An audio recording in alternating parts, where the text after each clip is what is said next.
मैं आपको बताऊं, हज़रत बिलाल और हज़रत अबू ज़र, इन दोनों में तकरार हुई बात बात में। हज़रत अबू ज़र ने हज़रत बिलाल को इतना कहा कि एक काली माँ के बेटे, क्योंकि काले थे हज़रत बिलाल, तो काली औरत के बेटे, इतना हज़रत बिलाल को ये बात गिरा गुजरी। हुजूर के पास आए, कहा या रसूल अल्लाह सल्लल्लाहु अलैहि वसल्लम, मुझे अबू ज़र ने इस तरह से कहा है, काली औरत के बेटे।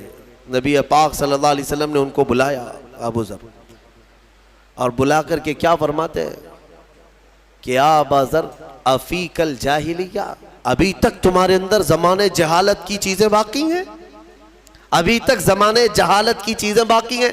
3 बार मेरे आका ने फरमाया।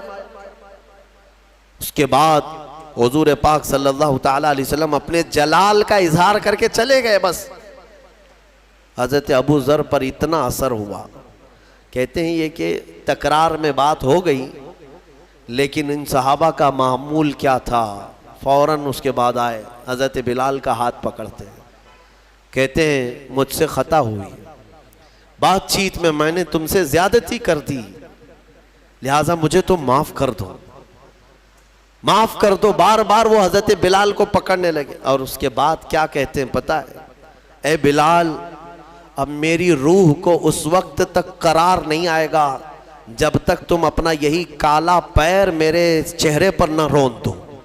मैं नीचे सो जाता हूं, तुम अपना पैर मेरे चेहरे पर रगड़ो, मैंने तुम्हारे साथ कैसी ज्यादती की। हज़रत बिलाल ने उनको उठा लिया, सीने से लगा लिया, कहा पैर कैसे रखा जा सकता है। मेरे अजीजों, ये जो उनकी मोहब्बतें थी ना, ये मुआशरे की, ये मेरे आका सल्लल्लाहु ताला अलैहि वसल्लम का हसीन मुआशरा। यहाँ दूसरों की बात तो छोड़े, सगे घर के अंदर नफरतों की दीवारें। जब मादा परस्त हो जाते हैं लोग, दुनिया परस्त हो जाते हैं, तो ये मोहब्बत ख़त्म हो जाती है। उसके सामने सिर्फ और सिर्फ असबाब दिखाई देते हैं। माल वाला है तो मेरा है, नहीं है तो मेरा नहीं है, मुझे वो सलाम करता है तो मेरा है, नहीं है तो मेरा नहीं है। ईमान की अल्लाह के हबीब सल्लल्लाहु अलैहि वसल्लम ने एक सिफत ये भी बयान फरमाई मोमिनीन की, मसलुल मुमिनी का मसली जसदिन इज़ा इश्तका अज़वन तुदाअ लहु साइरुल जसदी बिस्सहरी वल हुम्मा। हदीस पाक है, हुजूर सल्लल्लाहु ताला अलैहि वसल्लम फरमाते हैं, मोमिनों की मिसाल ऐसे ही है जैसे एक जिस्म की तरह, अगर एक अज़ू को तकलीफ हो गई, जिस्म के एक पार्ट को तकलीफ हो गई, तो पूरा जिस्म दर्द करता है, बुखार आ जाता है। अरे ठोकर अंगूठे पर लग जाए, सर दर्द करने लग जाता है, बुखार आ जाता है जिस्म में। एक रोंगटा भी तुम्हारा उखड़ गया तो देखो, एक फुंसी आ जाए तुम्हारे चेहरे के ऊपर, सर दर्द करने लग जाता है। तो जिस्म के सारे पार्ट एक दूसरे से जुड़े हुए हैं। ठोकर पैर की उंगली को लगे, लेकिन दर्द पूरे जिस्म में होता है। मेरे आका सल्लल्लाहु अलैहि वसल्लम ने फरमाया, मोमिनों की मिसाल यही है, एक मोमिन को तकलीफ हो तो सारे मोमिनों को उसका दर्द होना चाहिए, बेकरारी होना चाहिए। ये ऐसा नहीं है कि जाता है तो जाए खड्डे में, मेरा क्या जा रहा है, अपने किए की सजा भुगत रहा है। नहीं मेरे अजीजों, इसको मुवद्दत नहीं कहते, ये ताअतुफ़ नहीं है मोमिनीन के दरमियान, जिसको मेरे आका सल्लल्लाहु ताला अलैहि वसल्लम ने फरमाया कि तुम दूसरे मोमिनीन के लिए नरम गोशा रखो, और अगर मदद नहीं कर सकते तो अल्लाह की बारगाह में उनके लिए दुआ करो, और अपने दिल में नरमी रखो। ये सहाबा की सिफत थी, रहमाउ बैनहुम, वो आपस में नरम दिल थे, आपस में नरम दिल थे। उनके जो इख्तिलाफात भी नजर आए, वो सिर्फ और सिर्फ अल्लाह की रजा के लिए हैं, अल्लाह की रजा के लिए। बाकी अपने नफ्स के लिए कभी उन लोगों ने कोई एक दूसरे के साथ मामलात नहीं किए, नफ्स के लिए कभी नहीं किया। सहाबा इकराम रिज़वानुल्लाहि ताला अलैहिम अजमाइन में कुछ मामलात में अगर इख्तिलाफात थे, जो राय के इख्तिलाफात हो सकते हैं, नज़रियाती इख्तिलाफात जिसको कहते हैं, इज्तिहाद की ख़ता के एतबार से इख्तिलाफात हुए हों, लेकिन उनके दरमियान आपस में मोहब्बत भी ऐसी थी कि वह इख्तिलाफ उस मसले की हद तक रहता था, बाकी आपस की ज़ाती जो मोहब्बत होती वो बहुत बहुत आला पैमाने की होती। उम्मुल मोमिनीन आयशा सिद्दीक़ा रदी अल्लाह ताला अन्हा हज़रत अली करमल्लाहु वजहुल करीम के साथ कुछ मामलात में इख्तिलाफात हुए, लेकिन हज़रत आयशा सिद्दीक़ा से जब पूछा जाता कि फ़िक़्ह यानी शरीयत को जानने वालों में आपकी नज़र में कौन है, उम्मुल मोमिनीन फरमाती सारे सहाबा में मौजूदा मैं अली से ज़्यादा फ़िक़्ह जानने वाला किसी को नहीं समझती। तारीफ भी वही है। मेरे अजीज़ों, ये ऐसा नहीं है कि किसी का दिल लुभाने के लिए, सहाबा इकराम वो आपसी मोहब्बत की ऐसी दीवार थे कि उन्हें कोई गिरा नहीं सकता था, कोई गिरा नहीं सकता था। रसूल पाक सल्लल्लाहु ताला अलैहि वसल्लम ने वो मुआशरा तश्कील दिया। मेरे अजीज़ों, आज मैं इससे रिलेटेड एक बात कहना चाहूँगा, किसी मसले से इख्तिलाफ हो जाए तो उस मसले की हद तक उसको रखा जाए, ये नहीं कि उसके बाप दादा पर चढ़ाई की जाए।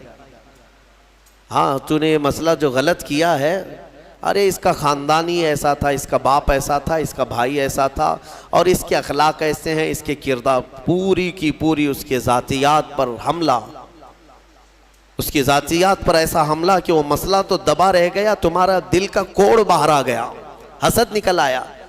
मैं एक मिसाल देता हूँ। हज़रत अली मदयनी, ये इमाम बुखारी के उस्ताद हैं, शेख अली मदयनी, ये बहुत बड़े मुहद्दिस हैं। ये उस ज़माने के हैं जब इमाम अहमद बिन हम्बल रदी अल्लाह ताला अन्हु का दौर था, और वो भी बड़े मुहद्दिस। इमाम अहमद बिन हम्बल वो इमाम हैं जिनको 5 लाख हदीसें याद थी, और एक तरफ शेख अली मदयनी जो खुद इमाम बुखारी के उस्ताद हैं, ज़बरदस्त दोनों मुहद्दिसीन, लेकिन कुछ मसाइल में दोनों में इख्तिलाफ था। मसाइल में इख्तिलाफ हर ज़माने में रहा है, लेकिन कैसी शफ़ाफ़ियत के साथ, सुनो मैं बताता हूँ। इमाम अहमद बिन हम्बल अपने शागिर्दों को लिए बैठे पढ़ा रहे थे, और दर्स चल रहा था। इसी दौरान शेख अली मदयनी अपने घोड़े पर सवार होकर बहुत जलाल में आए, इमाम अहमद बिन हम्बल की दरसगाह के बाहर अपना घोड़ा वहाँ पर रुकाया और उतर गए। उतर करके तेजी से आए, उनके तेवर बता रहे थे कि आज लड़ाई की गरज से आए, आज तो कुछ बड़ा ही होने वाला है। तो जैसे ही वो आए, दरवाज़ा खोले, इमाम अहमद बिन हम्बल की दरसगाह में अंदर आ गए सीधे। एक मसले में दोनों का बड़ा इख्तिलाफ चल रहा था। किसका? इमाम अहमद बिन हम्बल, शेख अली मदयनी। एक कहते थे ये जायज़ है और एक कहते थे नाजायज़ है, जो भी उनके दलाइल रहे हो। तो जैसे ही वो अंदर आए, इमाम अहमद बिन हम्बल ने अपने शागिर्दों को बाहर भेज दिया, तुम सब बाहर चले जाओ, हमारी बहस होगी।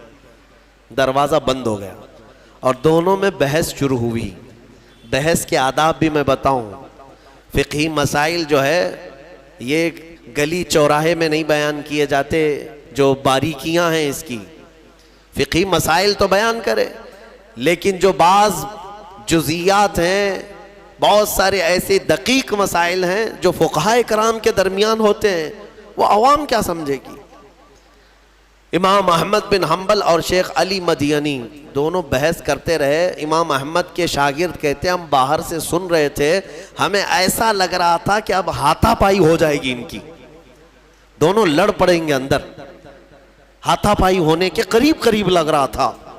फिर आवाज़ें पस्त हुई, धीमी हुई। शागिर्द कहते हैं थोड़ी देर हम बाहर इंतज़ार करते रहे, फिर जो है दरवाज़ा खुला तो शेख अली मदयनी अभी भी गुस्से में ही थे। दोनों का मसला हल नहीं हुआ या जो भी थी बात, वो उठ करके जाने लगे कि ठीक है मैं जा रहा हूं, फिर अगली बार देख लूंगा। शेख अली मदयनी जाने लगे। इमाम अहमद बिन हम्बल अपने वक्त के इमाम हैं, मुहद्दिस हैं, उनके पीछे पीछे चल पड़े।